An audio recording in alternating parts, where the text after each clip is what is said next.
Good morning. ప్రభువైన క్రీస్తు వారి పరిశుద్ధ నామంలో అందరికీ శుభాలు.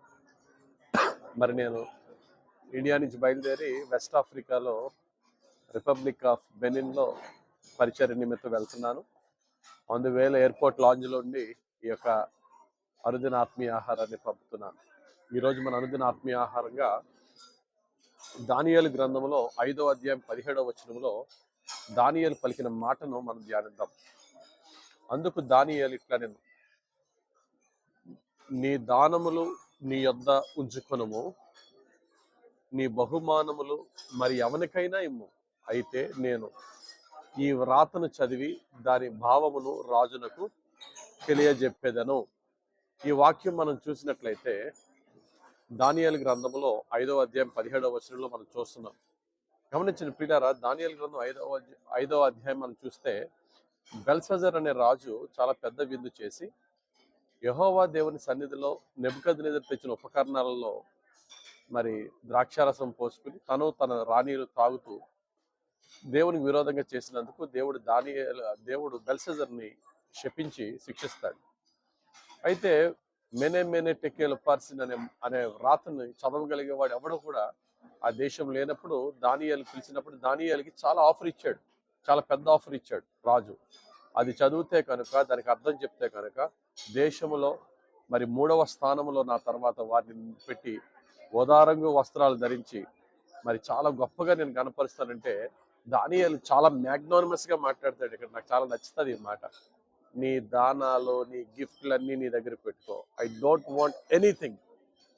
రాజుతో ఆ మాట మాట్లాడేటంటే చూడండి, అంటే ఈ మాటను మనం తెలుసుకోవాల్సింది ఏంటంటే, దేవునికి విరోధంగా జీవించేవాడు మనకిచ్చే గిఫ్ట్స్ని కూడా మనం యాక్సెప్ట్ చేయడం మనకు ఆశీర్వాదం కాదు. ఇస్తున్న ప్రతి గిఫ్ట్ కూడా తీసుకోకూడదు అనే సత్యాన్ని ఇక్కడ మనకు తెలుస్తుంది. ఇంకో ఉదాహరణ చెప్తాను. సొదొమ రాజు అబ్రహాంకి చాలా పెద్ద ఆఫర్ ఇచ్చాడు. వాళ్ళ ప్రజలను రక్షించినందుకు, నువ్వు ఏమైతే శత్రువులు మా దగ్గర దోచుకున్నారో ఆ ఆస్తి అంతా నువ్వు తీసేసుకో, మా మనుషులు మాకు ఇచ్చాడంటే నూలు పోగైనను నీ చెప్పుల వారైనను నేను తీసుకోను అంటాడు. ఆదికాండం 14వ అధ్యాయం 21వ వచనం. రిజెక్ట్ చేశాడు. సొదొమ గొమొర రాజు, ఒక రాజు ఇచ్చే గిఫ్ట్స్ ఎంత గొప్పగా ఉంటాయో మనం అర్థం చేసుకోగలం. వీళ్ళందరూ భక్తుల జీవితాల్లో కొన్నిసార్లు వాళ్ళు పెద్ద పెద్ద గిఫ్ట్స్ రిజెక్ట్ చేశారు అంటే వాళ్ళకి ఈ లోక సంబంధమైన ధనాలు, వెండి బంగారాల కంటే దేవుడిచ్చే బహుమానాల మీద ఎక్కువ ఆధారపడి ఉన్నారు. అలాగే ఎలీషా మనం తీసుకున్నట్లయితే మరి 2వ రాజుల గ్రంథం 5వ అధ్యాయం 16వ వచనంలో కనబడుతుంది. నయమాను, సిరియా సైన్యాధిపతి నయమాను చాలా గిఫ్ట్స్ తెస్తే అతన్ని స్వస్థపరిచిన తర్వాత ఆయన గిఫ్ట్స్ అన్నట్లు ఏమన్నాడు ఎలీషా, నీ కానుకలన్నీ నీ దగ్గర పెట్టి వెళ్ళు అన్నాడు. ఇది ఒక దైవ సేవకుడు కానీ, ఒక క్రైస్తవుడు కానీ తన డబ్బుని చూసే విధానం, ఈ లోక సిరి సంపదలను చూసే విధానం అలా ఉండాలి. కానీ గెహాజీ ఏం చేశాడు? వెళ్ళి తెచ్చుకున్నాడు, శాపగ్రస్తుడు అయ్యాడు. బిలాం ఏం చేశాడు? బాలాకి ఇచ్చే డబ్బుకి, బాలాకి ఇచ్చే బంగారానికి, గిఫ్ట్లకి ఆశించి దేవునికి వ్యతిరేకంగా చేసి అంత అభిషక్తుడు నాశనం అయిపోయాడు. మన జీవితంలో దేవుని కంటే ఎక్కువగా డబ్బుని ప్రేమించకూడదు. దేవునికి విరోధంగా జీవించే వారి గిఫ్ట్స్ని కూడా మనం రిజెక్ట్ చేయగలిగితే, దేవుడు మరి అబ్రహాము సొదొమ రాజు గిఫ్ట్స్ని రిజెక్ట్ చేశాడు, కానీ అతను ఇచ్చే గిఫ్ట్స్ కన్నా అనేక రెట్లు అబ్రహాం దేవుడు హెచ్చించాడు.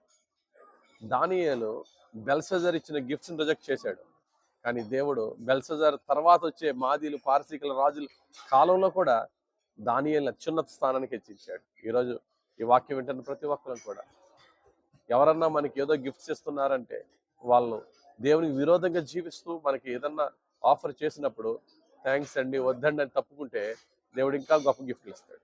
కాబట్టి డబ్బు ప్రధానం కాదు, గిఫ్ట్లు ప్రధానం కాదు, దేవుని చిత్తానుసారమా కాదని ఆలోచన చేసి మనం చేద్దాం. దేవుడు అట్టి కృప, అట్టి పెద్ద మనస్సును, అట్టి కృపగల హృదయాన్ని, విశ్వాస జీవితాన్ని ప్రభు మనకి ఇచ్చును గాక. ఆమేన్. పరిశుద్ధుడా, ప్రేమ కలిగిన తండ్రి, ఈరోజు ఇచ్చిన అనుదిన ఆత్మీయ ఆహారం బట్టి వందనాలు. ఈ వాక్యము విన్న వారందరిలోనూ కూడా ఈ లోక సంపదల కంటే నీ ద్వారా పొందుకునే కృపను అయ్యా మేము ఆశించి నీ ద్వారా హెచ్చింపబడాలి కానీ ఈ లోక మనుషుల ద్వారా కాదనే సత్యాన్ని తెలుసుకుని అయ్యా ఒక అబ్రహాము వలె, నాయన ఒక ఎలీషా వలె తండ్రి, మరి దానియేలు వలె ఎలా జీవించారో వారిని పోలి మేము నడుచుటకు మాకు కృప దయచేయమని యేసు నామములో ప్రార్థించి వేడుకొనిచున్నాం తండ్రి. ఆమేన్. తండ్రి యొక్కయు కుమారుని యొక్కయు పరిశుద్ధాత్మ దేవుని దీవెనలు హెచ్చుగా మనపై దిగి వచ్చి మనల్ని దీవించును గాక. Amen. God bless you. Have a very blessed day. మరి నా ఆఫ్రికా విజిట్ ఒక 2 వారాలు మరి రిపబ్లిక్ ఆఫ్ బెనిన్లో బహుపేదల మధ్య పరిచయం చేయడానికి వెళ్తున్నాను. నా కొరకు మీ యొక్క అనుదిన ప్రార్థనలో జ్ఞాపకం చేసుకోవాలని కోరుచున్నాను. God bless you.